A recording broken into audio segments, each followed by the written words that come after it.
Hey Hey guys, guys, welcome back to Likewise Pod. I'm Issa. and I'm Sam, and we're so excited for another episode this week. And once again, it is a guest episode, everybody's favorite. We know it's ours.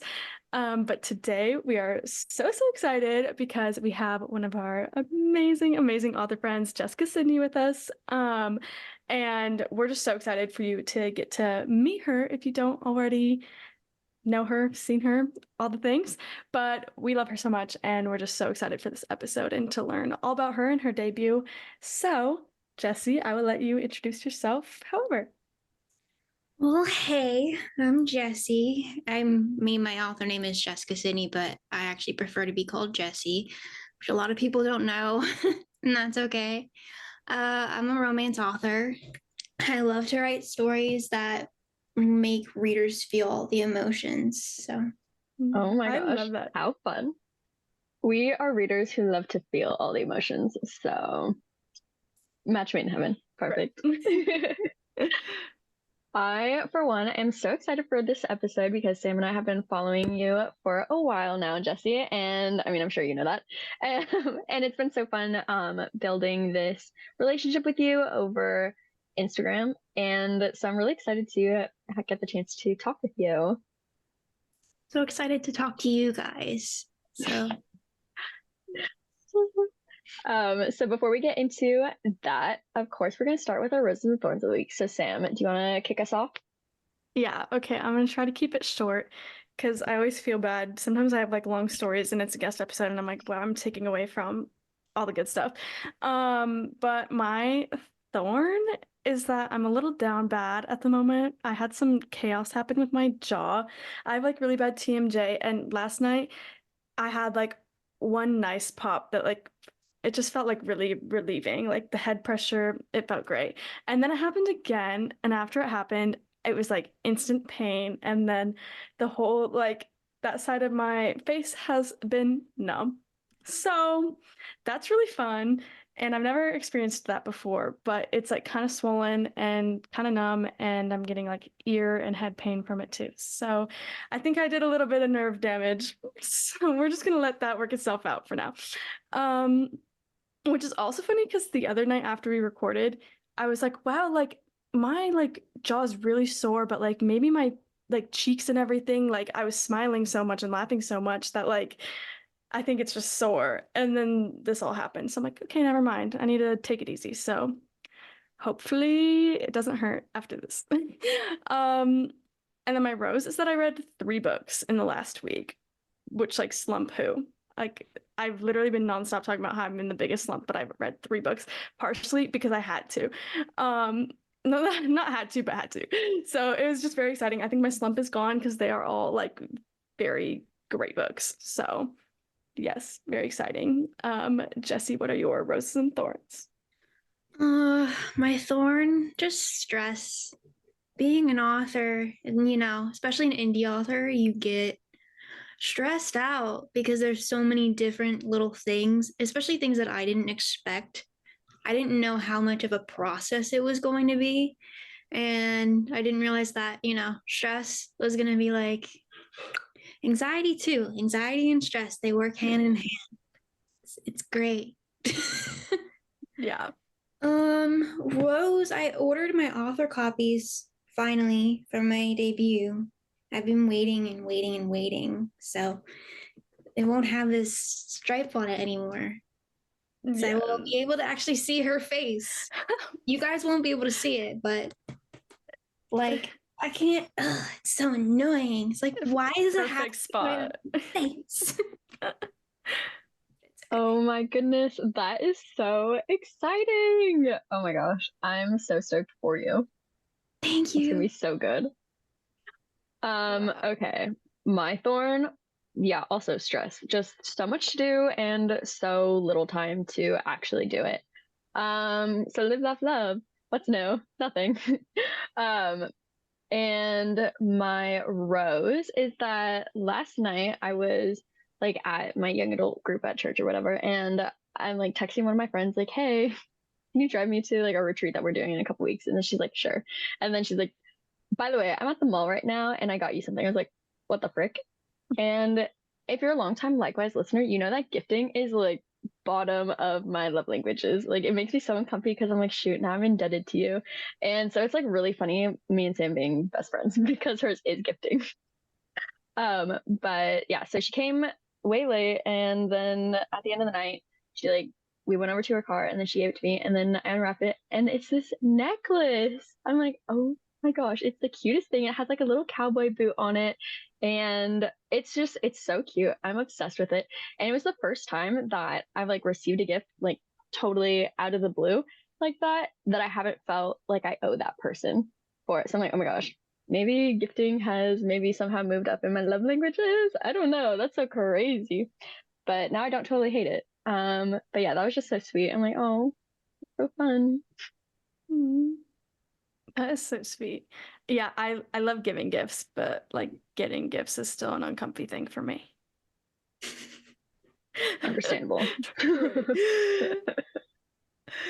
Okay, well, before we just kind of like dive into more questions, getting to know you, we figured we would talk a little bit of like quick promotional things about After All This Time, because we've been waiting on this time. Honestly, our listeners probably do know that today is the release date because we love to say it, but today, the day this episode goes up, is the release date for After All This Time, which is so wild because like recording beforehand to be able to say that, it probably feels a little weird.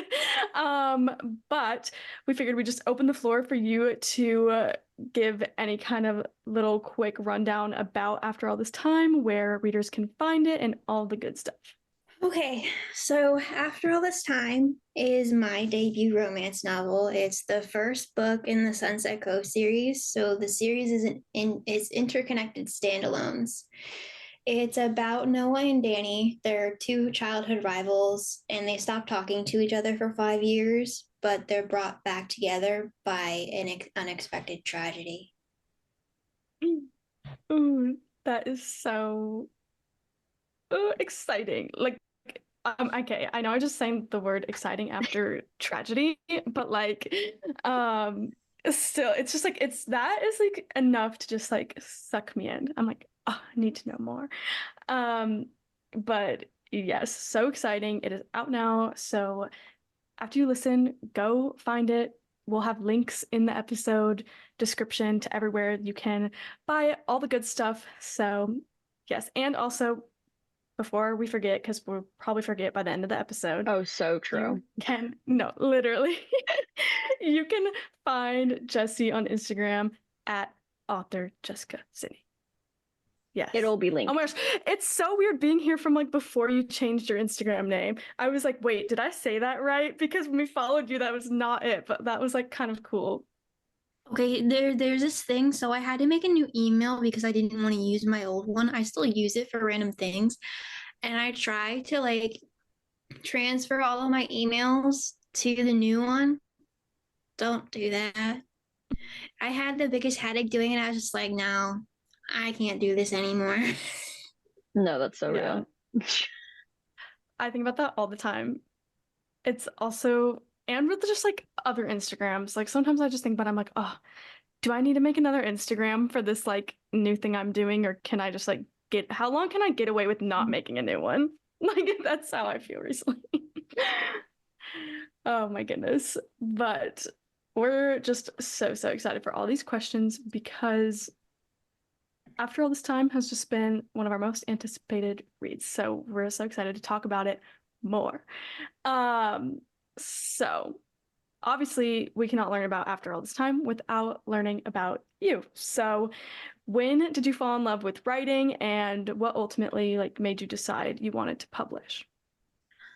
Well, writing is just something I've loved since I was a kid. I don't even know what really got me into it. I really loved the fact that I was able to escape reality and just transport myself into alternate realities and all these things. But what made me decide to publish, it's kind of interesting, kind of not. It depends on the person. But I actually wasn't a reader. I hated reading. pretty much all throughout my life. And then all of a sudden, in late 2022, I picked up Jeanette McCurdy's memoir, which was very good, by the way. Highly recommend it. And for some reason, it just propelled me and just made me fall in love with reading. And then I decided to make a bookstagram because I was like, oh, this is really cool. Like, I really love the community and I thought it was really interesting. And then I found, the indie author community that way and talked to a few authors. And I'm like, oh, you can actually do this. Like, this is really cool. I never knew that you could actually do that and that community existed. So I was like, okay, well, if I'm going to do it, I'm just going to do it. So I did it. Right. Oh my gosh, I love that. Honestly, it's kind of refreshing hearing an author be like, yeah, I didn't grow up wanting to do this. I didn't grow up even liking to read because that's so me. I'm like, I did not even like to read until when was it? Like 2021? Because I was like, shoot, I should read, I should practice my literacy. So then I got book of the month. So then I'm like, okay, I'm investing money. So now I'll read, but I've only read like a handful of my book a month, so that's really awkward for me. But no, that's so cool. And the fact that that was like such a quick turnaround for you, like starting to read and like falling in love with it and just like being a reader girly, and now an author girly, like so fun. That's so exciting. I am obsessed with that actually so much. It's wild though, because when I was younger, I really wanted to do it. But at the same time, I was like, no, I couldn't actually do this. And it's funny, my grandmother's boyfriend asked me at some point, my mom like tried to jog my memory about it. And he asked me something to the effect of like, would you ever publish? I'm like, no, never. No. Joke's And on it's just you. funny. I'm like, yeah, well, Here we are. Surprise to all of us. Right. Oh my gosh. So now let's take a quick trip to Sunset Cove. Can you tell us a little bit more about the small town that after all this time takes place in, and what was it like to create it? Well, initially I was just gonna do more realistic kind of things, but I thought it would be fun and more of a challenge to make my own fictional town. And it was. It's definitely a labor of love for sure when you make an entire town from scratch because there's a lot involved, obviously the names of everything.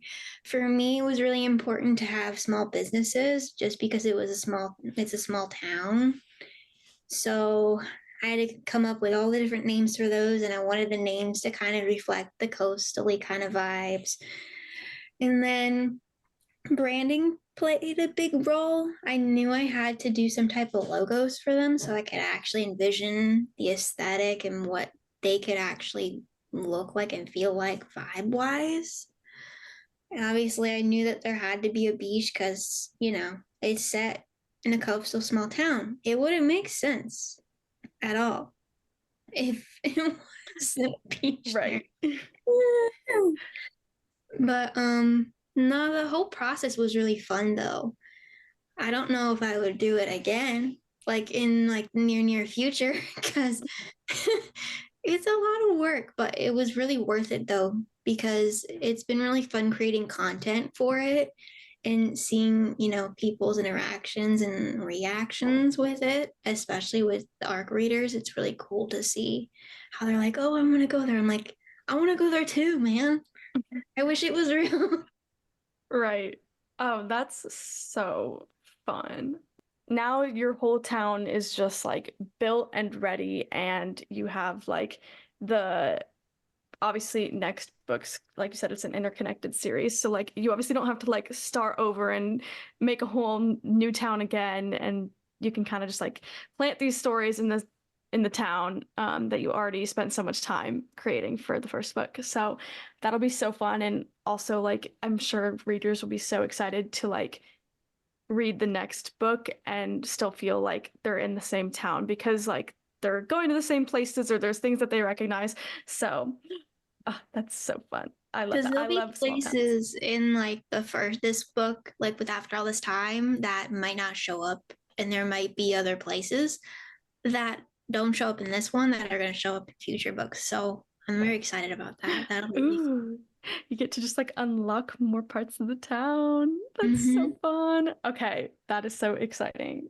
I'm very, very, very excited. I have not read like a lot of interconnected standalone type of series, and so I feel like that's been kind of fun for me. Like the few that I have, it has been nice how different each story like becomes and doesn't feel like you're just like continuing. So I love that.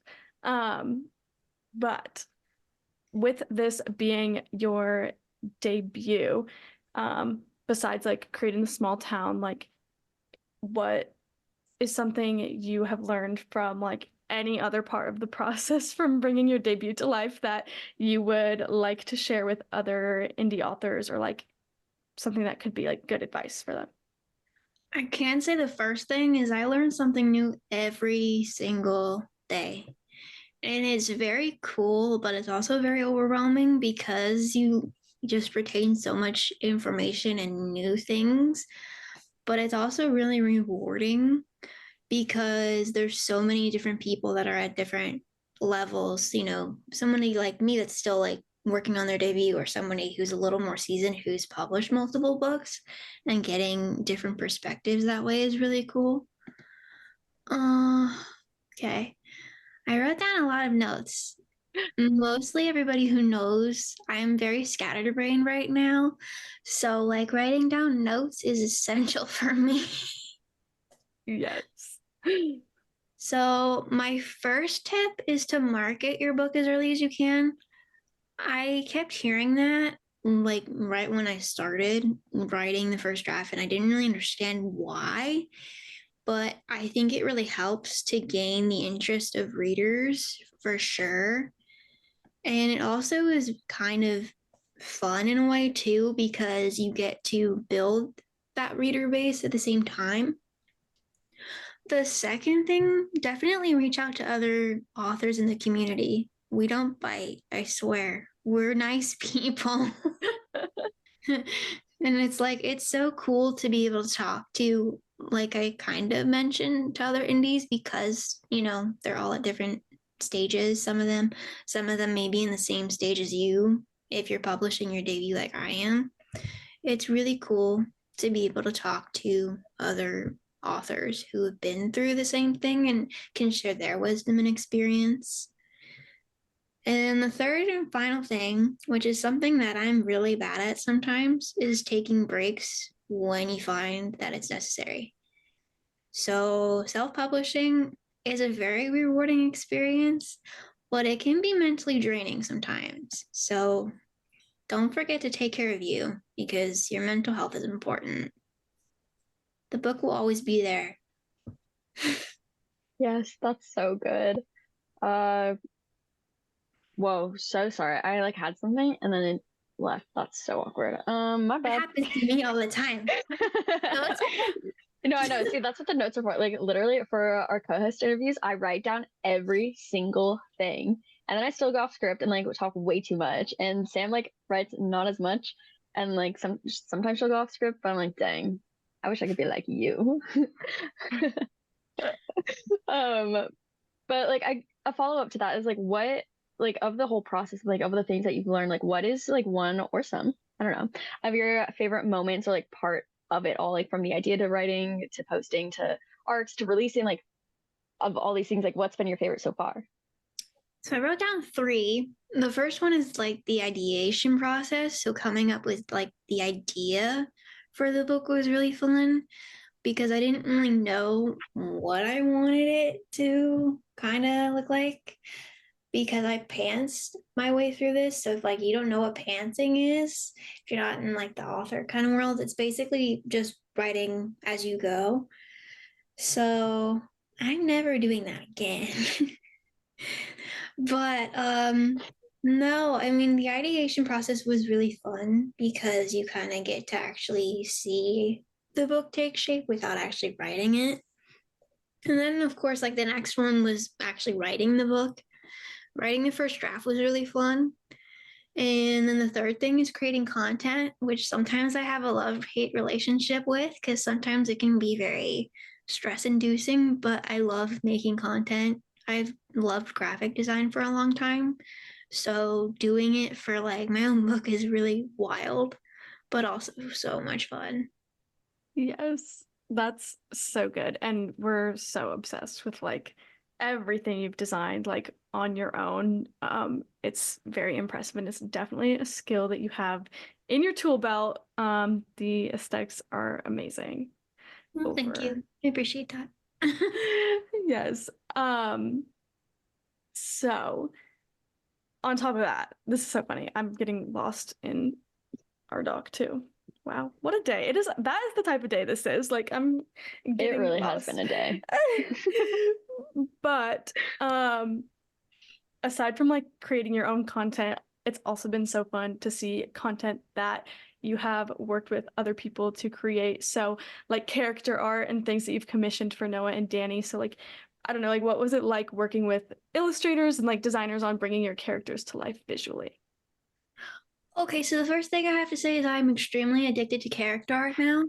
Like, I don't think I will ever be able to go without getting character art done for a book, ever. It's just so much fun to see your characters come to life. And it's even more fun to work with different illustrators and seeing your characters come to life in different styles. Oh my God, it's so much fun. I love it so much. Love it so much. Yeah, I was like, if I could afford to commission 100 pieces, I would, but I can't do that. Mood. Very much mood. So like you said, like working with different designers. So you have character art and then you also have like your cover, and those were two different artists. Yeah, so my cover, it's funny because there's one like core memory I have. I remember I was sitting in the car, like at the gas station at Costco, and I remember when my cover designer just sent me like just the character art of them, and I was literally jumping in my seat. I'm like, oh my God, this is so cool. It's so weird though. It's like, and the funny part about just the cover in general, I didn't really know what I wanted to do at all. I just kind of let her roll with it. And when I kept getting updates, I'm like, oh my God. It's just really weird to actually have like my own cover. Like, I No, don't even know. all the reveals have been so much fun. And I'm like, every single time you like post a new one, I'm like, oh my gosh, there's another one. I know. I'm like, hey, surprise. It's just funny because then I started working with her name is Maria. Her Instagram handle is as a sketch.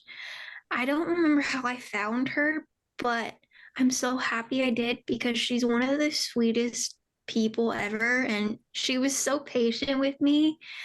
Like so patient because I am a little difficult to work with. I'm not like gonna gatekeep that because it's just like I'm very particular about things. So I want things to look a certain way, which can be really annoying, especially like with my own stuff because I'm a perfectionist. It's the worst. But Oh, we hear you. those two pieces, the one with the Marina's Diner one where there's the background, and then there's the other one where they're holding hands. She did both of those. And I will treasure them forever. I love them both so much. And I love how she brought them to life.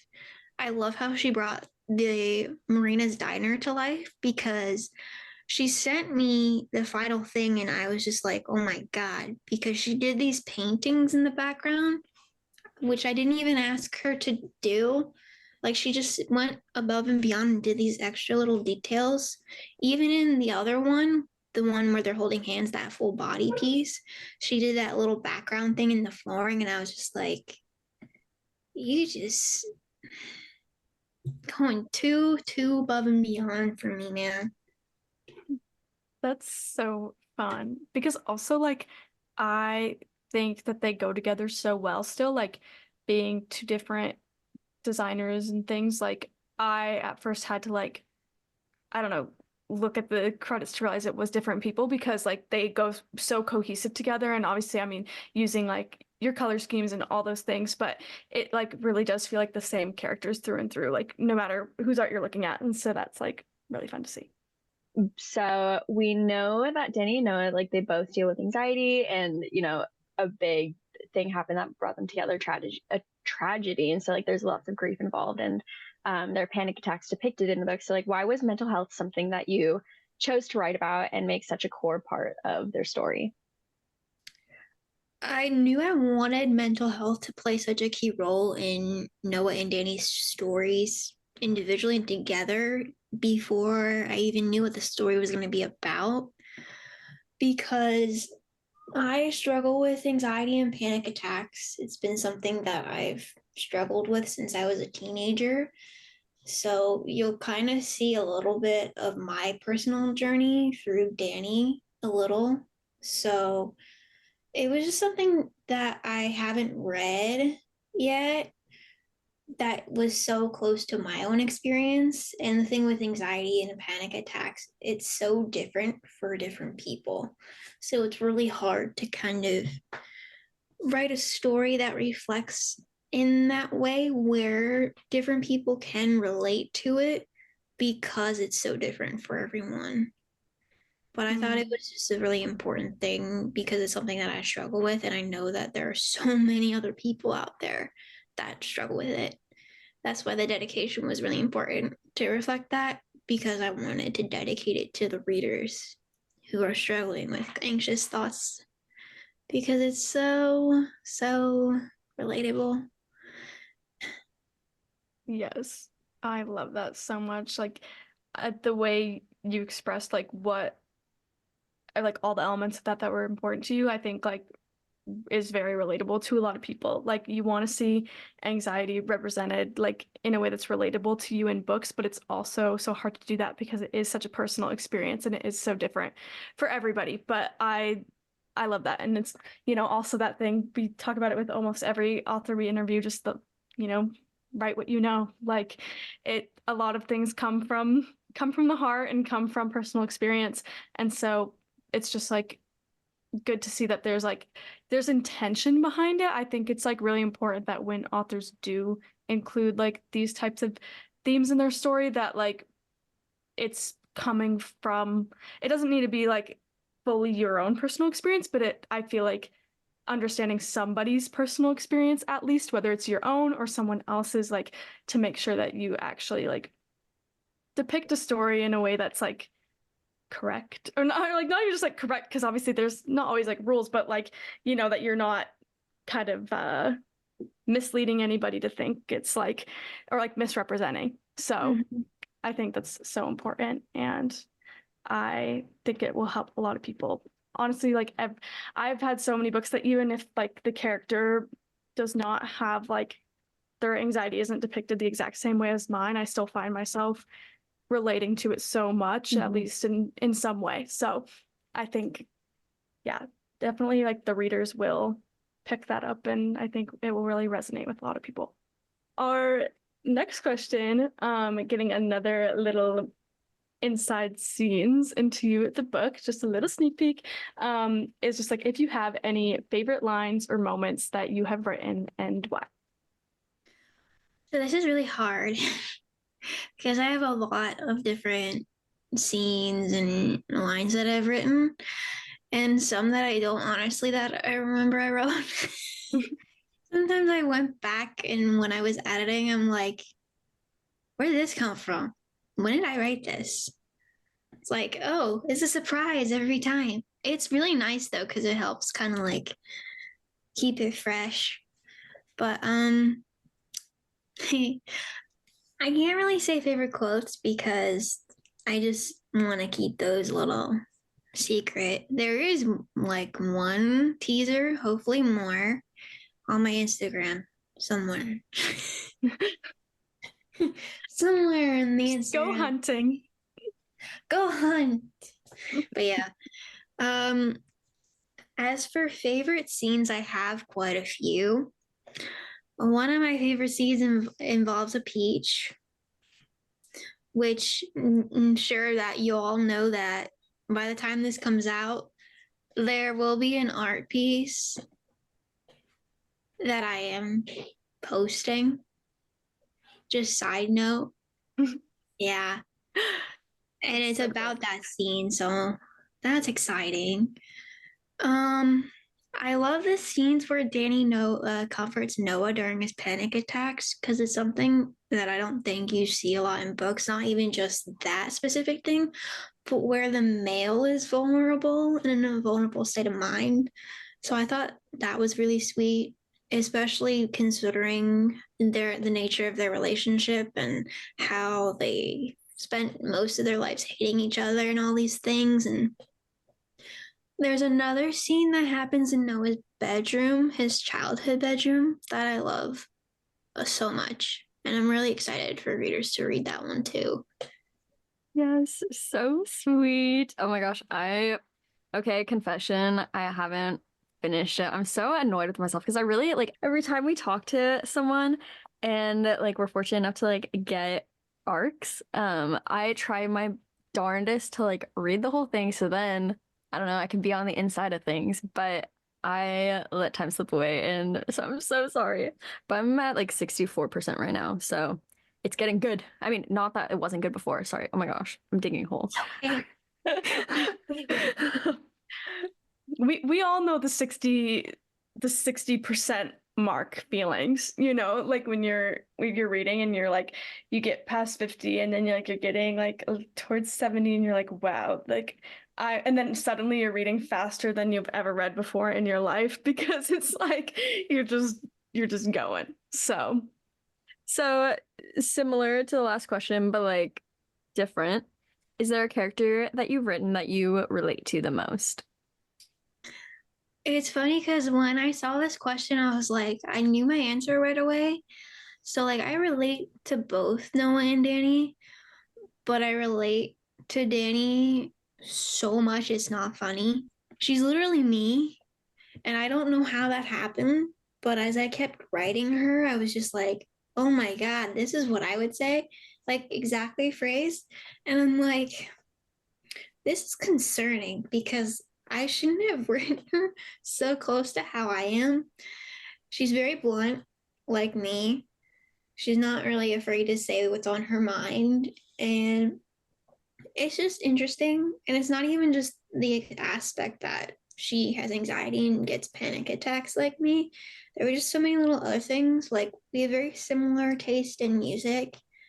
She is an orange cat, a ginger cat, and I do too. I mean, it's weird. It's like every single time I reread and went back to self-edit, I'm like, ooh, this is gonna be a problem if people don't like Danny. They're not gonna like me.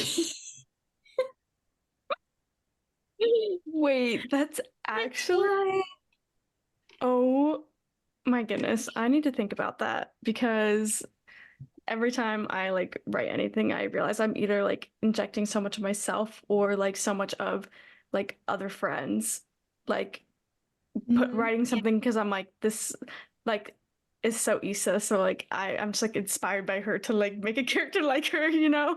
And so then she's like, oh my God, like she'll be like, oh my gosh, I loved this so much, and I'm like, yeah, of course you did, like because it's like you, but That's funny. in the best way, not in a bad way. That is so funny. Wait. But like it's so true. It's like it's so fun to put so much of yourself into a character, but it's also like a little scary because like you just do it and it's so fun until you have the moment where you're like, oh man.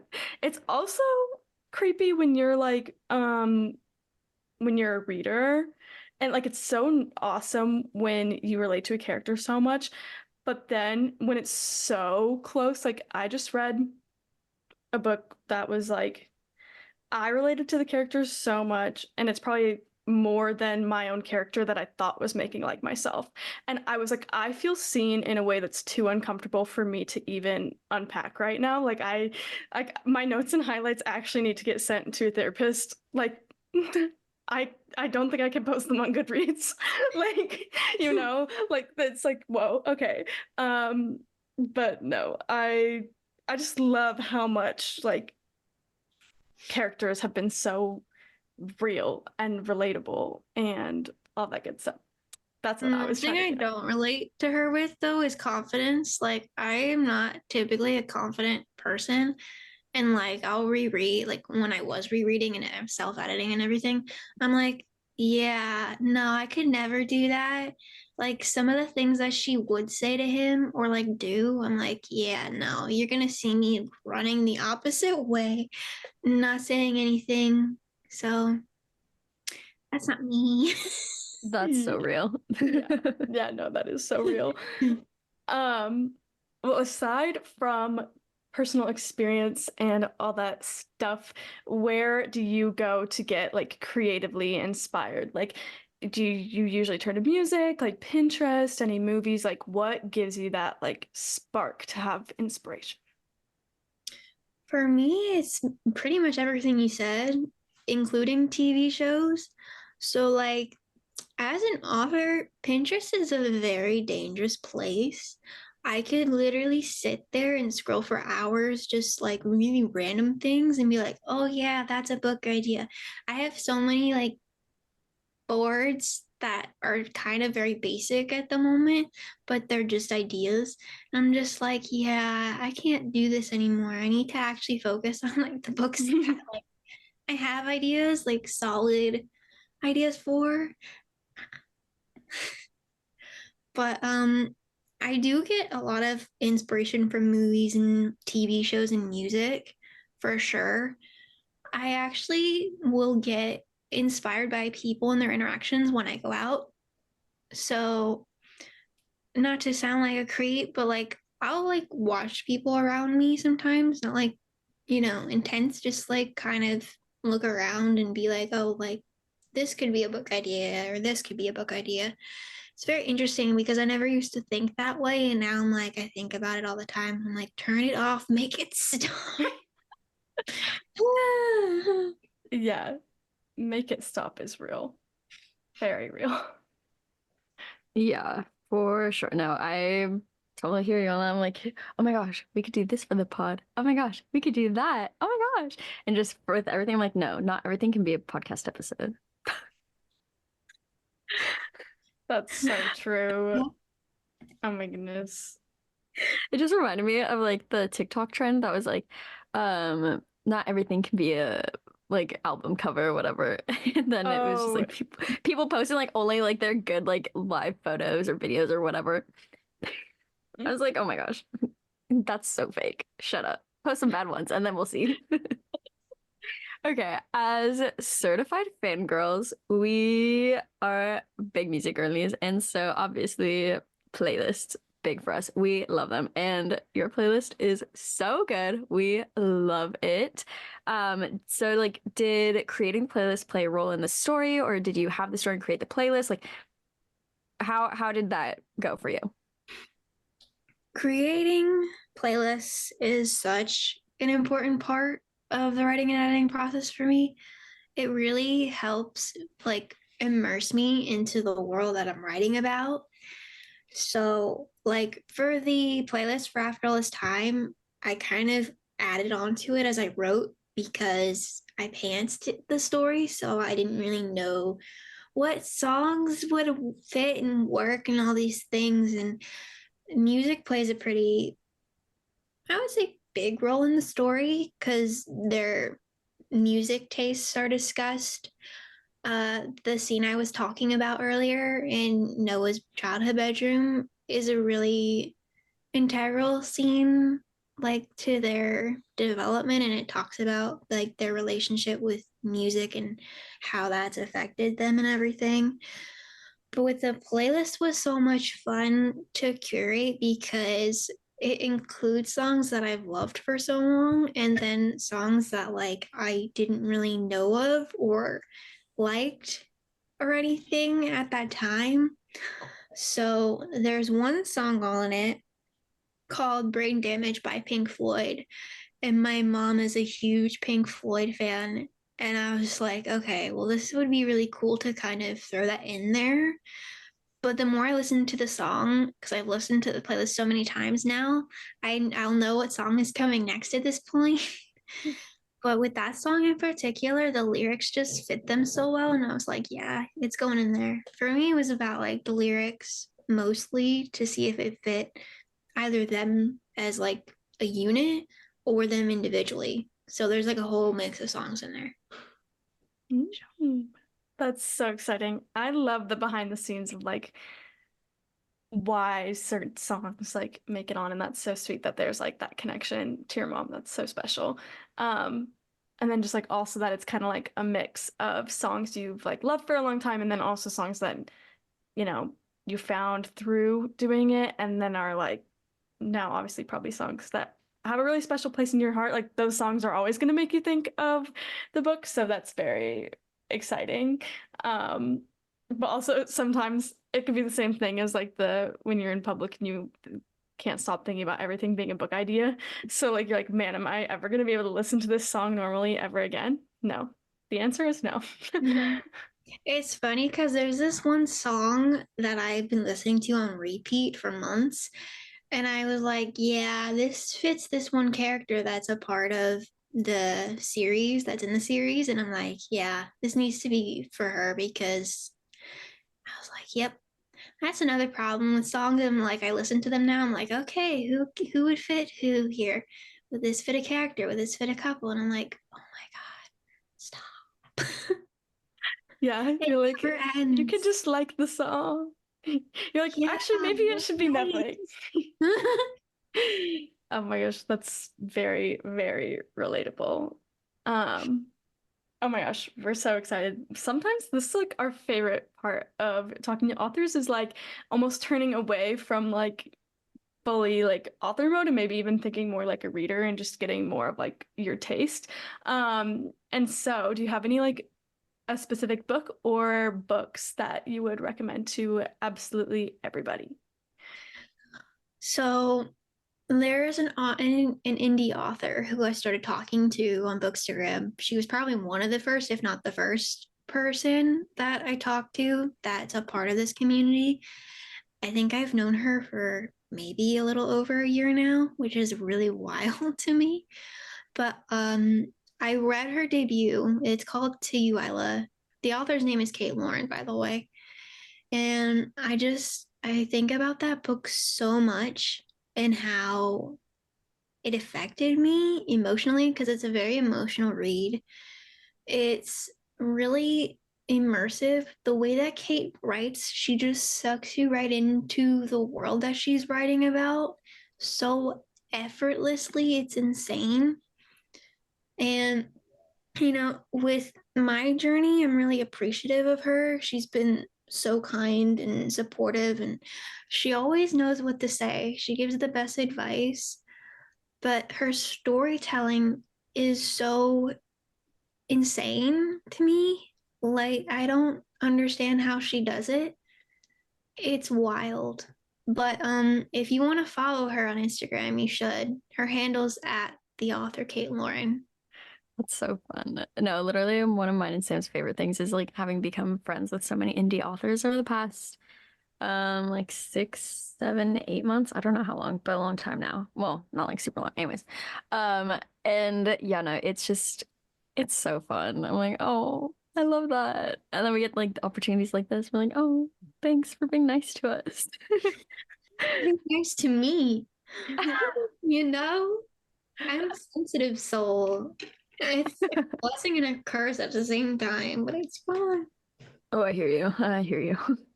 Um, Another one of our favorite questions to ask is because it's a hot topic and we just love controversy. Um, are there any tropes that you feel super strongly about, good or bad? So, like, my brain likes to go automatically to the negative, but I decided to actually be good this time and go for the positive. So, one of my favorite tropes, which I don't know if like it's gonna surprise a lot of people out there, it's enemies to lovers, just generally. I love any sub trope of it. I don't know what it is, but I just love that initial animosity or that general distaste between the main characters and how it just blossoms into something even more like romantic and passionate. Like that passion is already there, but it just changes and it just flips. And it's just such a satisfying thing to me. I don't know why. Yeah. No, that's so real. It's like one of our favorite tropes too. And I mean, for so many reasons. And I like that you said like any subtrope of it, you know, like especially where like there's almost like, okay, rivals, like there is like that rivalry. There's like kind of a little hint of enemies to lovers without being like fully like Yeah. enemies to lovers. But Mortal enemies. right. Battle to the death.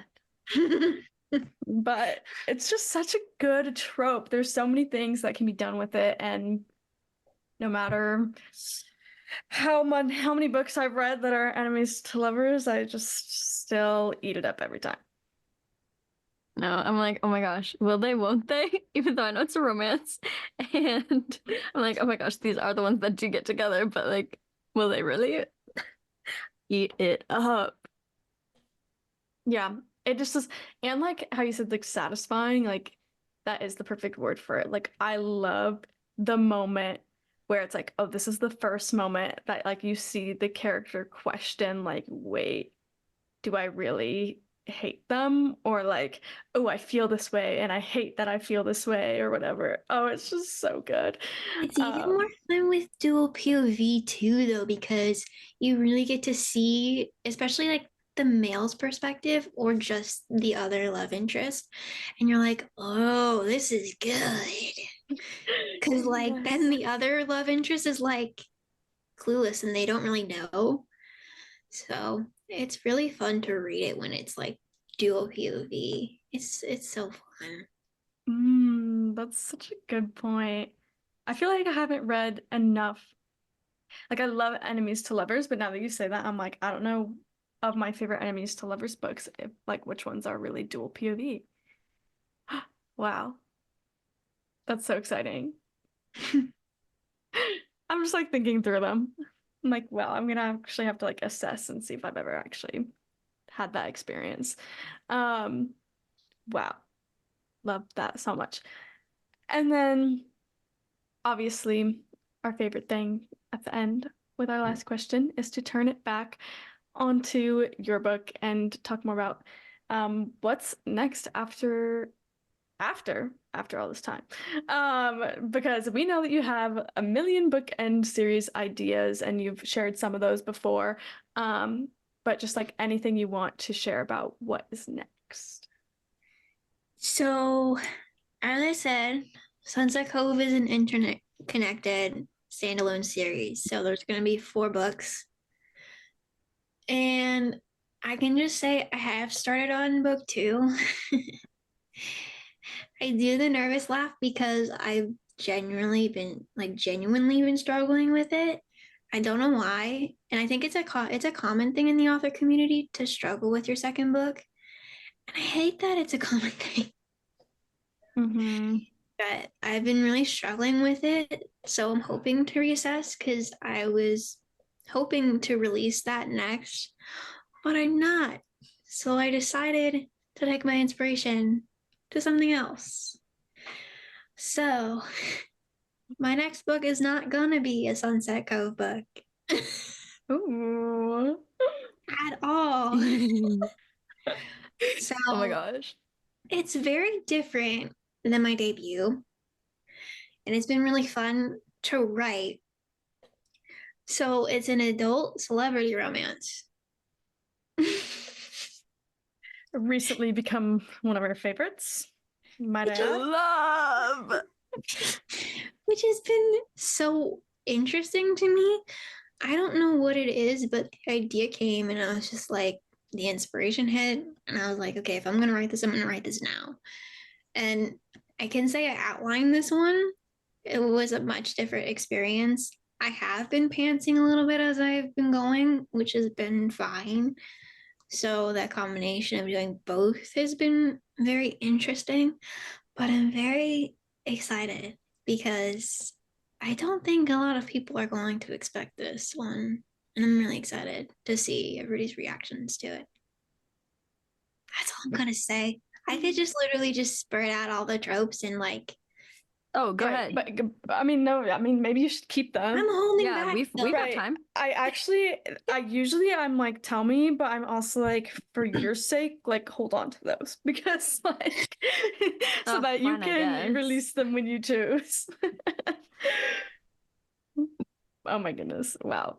That is so exciting. And it's just like sometimes you need to just like turn away and do whatever like your brain is clearly more interested in. And just kind of have that like difference because then maybe when you finish that then you'll be like feeling a little more inspired with book two. And also like you said, it's like a common experience, and just as like an outsider, like I feel like it is very much true that it's common. Like all of our closest author friends, every single one of them who we like know that only have like their debut out, and especially when it's a series, when your debut then is a series, like every single one of our close friends is like struggling with their book too. So I think it's just been like it's been a little scary because I'm like, oh my gosh, that's gonna be me. But like also like it's nice that people are so like vulnerable online and talk to each other about it, and kind of like I don't know, everyone kind of like sits in it together and they're like, oh yeah, we're in this together, all this stuff. Like it doesn't feel as lonely as it could, but it definitely sucks that that just happens so much. I'm so excited. You have me on the edge of my seat. And oh my gosh. Oh my gosh, I'm so excited for that. This has been so much fun, and I'm so sad that it's come to the end. But we're gonna end it the way we always do with one of our favorite segments, of course, Song of the Week. So Sam, what is your Song of the Week? I'm so excited for Song of the Week. My Song of the Week is Heat of the Summer by Young the Giant.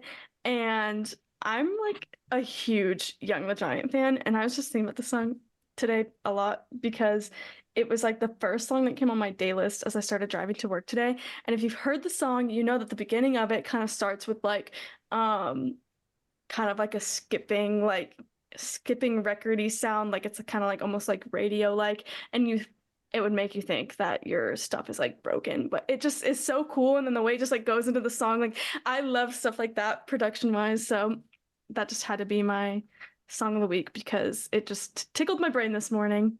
But Jessi, what is your song of the week? My song of the week is Your Apartment by Wallows. I'm a very big Wallows fan, so whenever I see them drop a new single, I'm like, okay, play. And then I figure out, I'm like, oh, this is good. And I've had this on repeat, I think, since it's come out. So I Yes. love that song. And I Uh, love them. They're so good. I've kind of been in a Wallows era recently too. Oh my gosh, that's so fun. My song of the week is Orange Show Speedway by Lizzie McAlpine. And at the time we're recording this, I have yet to go to her show, but by the time this comes out, I'll have gone to the show. And so right now I'm just in the process of trying to learn Lizzie so that I actually know her and I'm not just like fake at the show because that would be really awkward. But I don't have much time, so we're trying. But anyways, I listened to that song because I used to be a big Lizzie fan. And by big Lizzie fan, I mean I liked her when she was still like under the radar. And so I only knew, Before like, she like released a couple music. Yeah. Yeah. Yeah. And I think she was like one of like TikTok people we found. And then she was discovered and I just dropped off. And I'm so sad that I dropped off because I love her. I'm obsessed. Well, I'm not actually obsessed. I wish. Well, no. Anyways, this has been such a fun episode. Anyways. Anyways, Anyways, I thought that was a fun one because like all of her songs are like really slow and kind of sad, which we all know Issa loves depressing media, but that one's like an exciting one. It's like, have fun. But yeah, no, this has been so fun and like such a good conversation. And Jessi, I'm just so grateful that you're able to make time in your busy schedule for us. And yeah, we've been long waiting after all this time and cannot wait for it to be out in the world. Well, thanks for having me. Yes. Oh, it Of was course. so fun. Make sure to, if you didn't at the beginning, go follow Jessi on Instagram at author Jessica Cindy. It'll be linked. So sorry, I can't even remember ours. It's this year's the first year Issa remembered ours for the outro. It's been the same all 4 years. LOL. But yeah, this has been so much fun, and I am just so grateful. So Sam and Jessi, I just hope you both have a really great rest of your day. Thanks, Issa, and likewise to you all. Bye. Bye.